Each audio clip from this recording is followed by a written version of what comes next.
ومن أحسن قولا ممن دعا إلى الله. بسم اللہ الرحمن الرحیم. السلام علیکم ورحمۃ اللہ وبرکاتہ. پیارے دوستوں اور عزیز بہنوں، میں ہوں یوسف ملک اور آپ دیکھ رہے ہیں دعوت جنت کا راستہ. دوستوں، آگے بڑھنے سے پہلے آپ سے گزارش ہے کہ ہماری ویڈیوز کو زیادہ سے زیادہ شیئر کریں، اور اگر ابھی تک آپ نے ہمارے چینل کو سبسکرائب نہیں کیا تو اس کو سبسکرائب ضرور کر لیں اور کمنٹس باکس میں اپنی رائے کا اظہار کریں.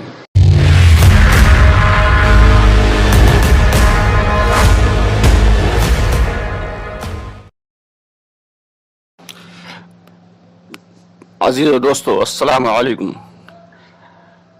دوستو، تھوڑا سا طبیعت کی ناسازی کی وجہ سے آج کل ویڈیوز جو ہے لگاتار نہیں پڑھ پا رہی ہیں. اس کے لیے معذرت چاہیں گے اور آپ سب سے دعا کی درخواست ہے کہ دعا کریں کہ اللہ تعالی ہم سب کو شفاء کاملہ عاجلہ عطا فرمائے.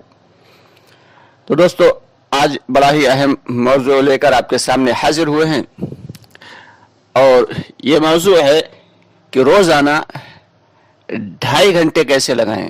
ہمارے کئی ساتھیوں نے جو ہے یہ پوچھا کہ آخر 8 گھنٹے لگانے کی تو بات آ گئی سامنے، اب جو 2.5 گھنٹے لگانا چاہتے ہیں تو وہ 2.5 گھنٹے کیسے لگائیں. تو آپ کے سامنے یہ ویڈیو لے کر حاضر ہوئے ہیں. آپ سے گزارش ہے کہ ویڈیو کو پورا دیکھا کریں، اسکپ کر کے نہ دیکھا کریں، یعنی آگے بڑھا کر نہ دیکھا کریں. پوری بات سنیں گے اور پورا ویڈیو دیکھیں گے تو بات زیادہ بہتر انداز میں سمجھ میں آئے گی. تو دوستو، 2.5 گھنٹے لگانے کا طریقہ کار یہ ہے، جیسے کہ ہمارے اکابرین، ہمارے ذمہ داران بتا رہے ہیں کہ اگر 4-5 ساتھی ہیں یا اس سے زیادہ ہیں تو بہتر طریقہ یہ ہے کہ دعوت، تعلیم، استقبال کے اعتبار سے 2.5 گھنٹے لگائے جائیں. اور 2.5 گھنٹے کی محنت جو ہے وہ آبادی کی محنت ہے، یعنی مسجد کے اطراف میں جتنے بھی ہمارے ایمان والے بھائی ہیں ان سب سے ایمان کے اعتبار سے ملاقات کرنی ہے. تو اس کا طریقہ یہ ہے کہ مشورے سے طے ہو جائیں، ایک ساتھی تعلیم کے لیے بیٹھ جائے، ایک ساتھی تعلیم کو سننے کے لیے، اور ایک ساتھی استقبال میں آ جائے، اور 2 ساتھی ملاقات کے لیے جائیں. کوشش یہ کریں کہ جس بھائی سے ملاقات ہو اسے اللہ کے گھر میں لانے کی فکر کریں. ایمان کے اعتبار سے، آخرت کے اعتبار سے اسے جو ہے فکر دلائیں، اور فکر دلا کے اسے نقد مسجد میں لانے کی کوشش کریں. اگر بھائی مسجد تک آنے کے لیے تیار ہو جاتا ہے تو فبیہا، اسے لے کر ساتھ میں آئیں اور اس کو تعلیم میں جوڑیں. اسے پوچھ لیں کتنا وقت اس کے پاس ہے. جو وہ وقت دینا چاہتا ہے، اگر 10 منٹ دینا چاہتا ہے فرض کر لیجئے، تو 5 منٹ جو ہے اس کو تعلیم میں جوڑیں جو تعلیم چل رہی ہے، اور گھڑی دیکھ کر 5 منٹ کے بعد اس کو اٹھا کے اور پھر ایک کنارے لے جائیں اور پھر سکون کے ساتھ اس سے مذاکرہ کریں. مختصر سا ایمان کے اعتبار سے، آخرت کے اعتبار سے مذاکرہ کریں، اور مذاکرہ کرنے کے بعد 4 مہینے کا ارادہ کریں. اور 4 مہینے کا ارادہ جب وہ کر لے بھائی ہمارا، تب اس کو اپنے مہینے کی جو سہ روزہ ہے اس کی تاریخ بتائیں اور 3 دن کے لیے اس کی نقد تشکیل کریں.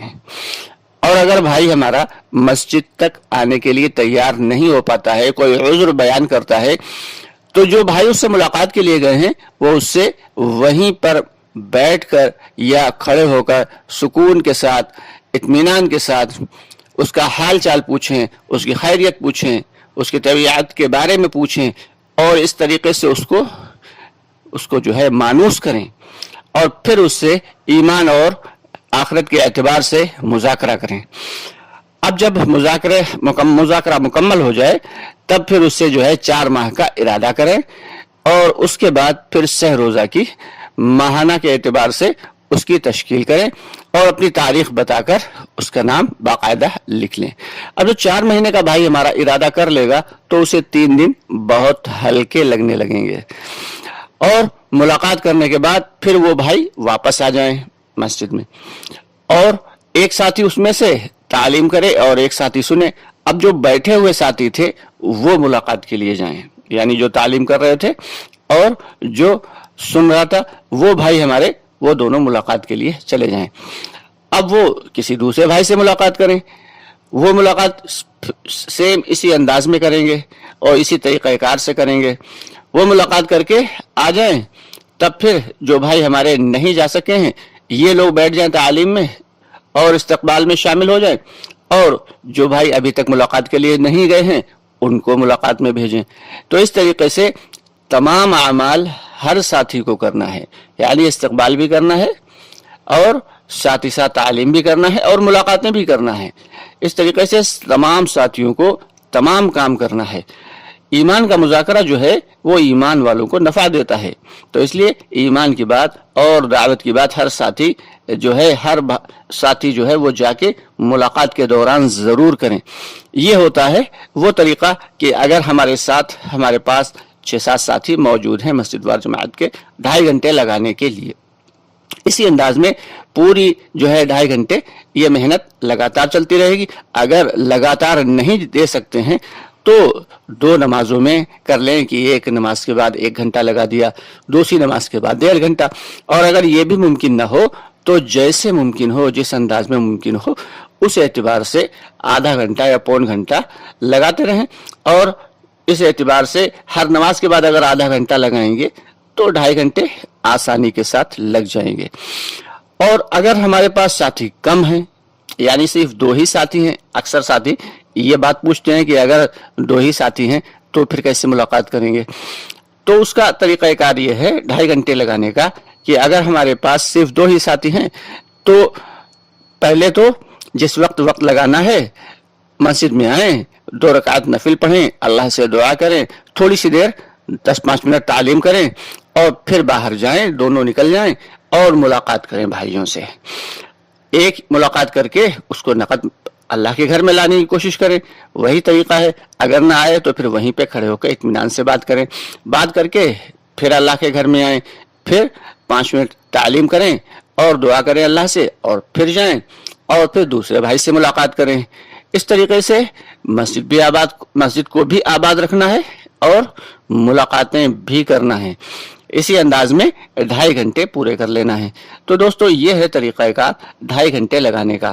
آپ کو قربانی تو یہ کہی جا رہی ہے کہ 8 گھنٹے لگائیں, اگر کسی اعتبار سے 8 گھنٹے نہیں لگا سکتے ہیں تو کم از کم 2.5 گھنٹے پہ تو ہمارے تمام ساتھیوں کو آنا ہی چاہیے جو دعوت کی محنت کرنے والے ساتھی ہیں. اور اگر 2.5 گھنٹے بھی نہیں لگ پا رہے ہیں تو کم از کم کے درجے میں جتنا بھی وقت ہو سکتا ہے اتنا وقت اللہ کے دین کی محنت کے لیے ضرور لگائیں, کیونکہ یہ ہم سب کی ذمہ داری ہے. اور اگر ہم اس ذمہ داری سے منہ چرائیں گے تو کل اللہ رب العالمین ہم سے پوچھ لیں گے, ہم سے سوال کر لیں گے اور کہ جو ہے تم کو جو کام دے کر بھیجا گیا تھا, جو وظیفہ حیات تمہیں دیا گیا تھا, جو تمہاری زندگی کی ذمہ داری تم کو دی گئی تھی, تم نے اس کام کو کیوں انجام نہیں دیا. اور پھر اللہ کے ہاں ہم بھلا کیا عذر بیان کریں گے, اپنے کاروبار کا, اپنے بیوی بچوں کا. دوستو یہ ساری کی ساری چیزیں, یہ بیوی بچے اور یہ کاروبار تو بے شک ان کے بھی حقوق کو ادا کرنا ہے, لیکن جو سب سے بڑا حق ہے وہ میرے اللہ کا ہے کہ اس نے ہمیں انسان بنایا, ہمیں ایمان کی دولت سے نوازا, اور اس کے بعد ہم سب کے آقا نامدار محمد صلی اللہ علیہ وسلم کا ہم پہ حق ہے کہ جنہوں نے پوری امت کے لیے ساری کی ساری زندگی کوشش اور محنت میں گزار دی. تو اس لیے ہم سب کی ذمہ داری ہے کہ دعوت کی اس محنت کو باقاعدگی سے پکڑ لیں اور باقاعدگی سے ان فکروں کو کریں. ہم خصوصاً ان بھائیوں سے ملاقات ضرور کرنا ہے کہ جو اللہ کے گھر میں نہیں آتے ہیں, یعنی جو اللہ کے گھر میں آ رہے ہیں, اللہ کے حکم کو ادا کر رہے ہیں, ان سے بھی ملاقات کرنا ہے. اور جو اللہ کے حکم کو ادا نہیں کر پا رہے ہیں, وہ لوگ جو دور دراز کے علاقے میں ہیں, ان سے بھی دور دراز کے علاقے میں بھی جا کر ایک بھائی سے ملاقات کرنا ہے, ایک بھائی سے ملاقات کرنا ہے. اگر ایک گھر میں 4 لوگ ہیں, 4 نفر ہیں, تو ان 4 کے 4 لوگوں سے ایک کر کے ملاقات کرنا ہے. دوستو یہ ہم سب کی بڑی ذمہ داری ہے کہ اللہ کے بندوں کو اللہ سے جوڑ دینا, یہ اللہ کا بہت بڑا پسندیدہ کام ہے. اور اللہ رب العالمین کو بے حد پسند ہے کہ اللہ کے بندوں کو اللہ سے جوڑنے کی کوشش کی جائے۔ ہدایت تو اللہ کے ہاتھ میں ہے، ہدایت تو کسی نبی کے بھی ہاتھ میں نہیں تھی۔ ہماری کوشش تو یہ ہونا ہے، ہماری کوشش تو یہ ہونا چاہیے کہ کسی بھی طریقے سے اللہ کے بندوں کا تعلق اللہ سے جڑ جائے۔ ہمیں دعا بھی کرنا ہے، کوشش بھی کرنا ہے، محنت بھی کرنا ہے، اور اخلاص کے ساتھ کرنا ہے۔ اخلاص کا مطلب یہ ہے کہ صرف اور صرف اللہ کی رضا کے لیے کرنا ہے اور اللہ کی خوشنودی کے لیے کرنا ہے۔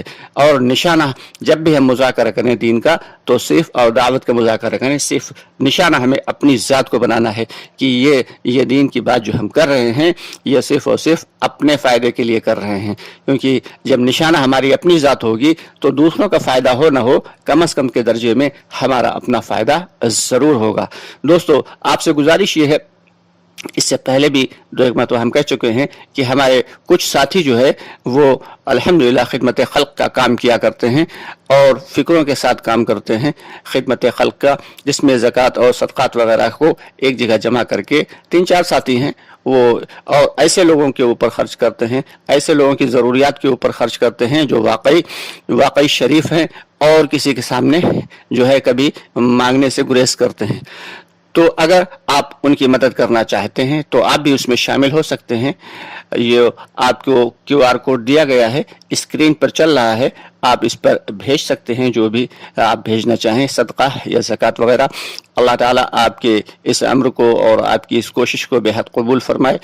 اور ساتھ ہی ساتھ آپ سے گزارش ہے کہ ہماری ویڈیوز کو زیادہ سے زیادہ آگے بڑھا دیا کریں، کیونکہ زیادہ سے زیادہ جن بھائیوں تک ہماری بات پہنچے گی تو بھائی ہمارے کام کرنے والے بنیں گے اور کام کو سیکھ کر کرنے والے بنیں گے۔ ہماری ہمیشہ یہی کوشش رہتی ہے کہ کام کو اصول اور آداب کے ساتھ کیا جائے، ہمارے بھائیوں تک صحیح اصول اور آداب کو پہنچایا جائے، تاکہ کام بھلے تھوڑا ہو لیکن اگر اصول اور آداب کے ساتھ ہوگا تو اللہ تعالیٰ اس میں خیر ہی خیر ڈال دیں گے۔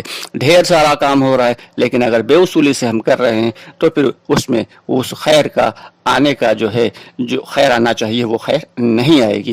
تو دوستو، ہم چاہے تھوڑا سا ہی عمل کریں لیکن اصول اور آداب کے ساتھ کریں گے، جیسے ہم سے بڑے بتا رہے ہیں ویسے ہی کریں گے تو انشاءاللہ تعالی اللہ رب العالمین اس میں خیر اور عافیت پیدا فرمائیں گے۔ تو اس لیے زیادہ سے زیادہ ہماری ویڈیوز کو آگے بڑھا دیا کریں، شیئر کر دیا کریں، اور اگر ابھی تک آپ نے ہمارے چینل کو سبسکرائب نہیں کیا ہے تو ہمارے چینل کو سبسکرائب ضرور کر لیں۔ ہمارا ایک دوسرا چینل بھی ہے، ڈسکرپشن باکس میں اس کا نمبر جو ہے آپ کو لنک دے دیا گیا ہے، قدرت کے راز۔ اس چینل پہ بھی جا کے آپ مسائل کے اعتبار سے بہت ساری ویڈیوز کو دیکھ سکتے ہیں۔ جیسے ہمارے لیے فضائل کا جاننا ضروری ہے، ایسے ہی مسائل کا جاننا بھی بہت ضروری ہے۔ تو اس لیے آپ سے گزارش ہے کہ ہمارے ان دونوں چینلز کو سبسکرائب کریں اور ہماری ویڈیوز کو زیادہ سے زیادہ آگے شیئر کر دیا کریں اور لائک کر دیا کریں۔ لائک کرنے سے پتہ چل جاتا ہے کہ ہمارے بھائیوں کو ہماری یہ کاوش، ہماری یہ محنت پسند آ رہی ہے یا نہیں۔ انشاءاللہ تعالی بہت جلد آپ سے پھر ملاقات ہوگی، تب تک کے لیے اجازت چاہیں گے، دعاؤں کی درخواست ہے۔ السلام علیکم ورحمۃ اللہ وبرکاتہ۔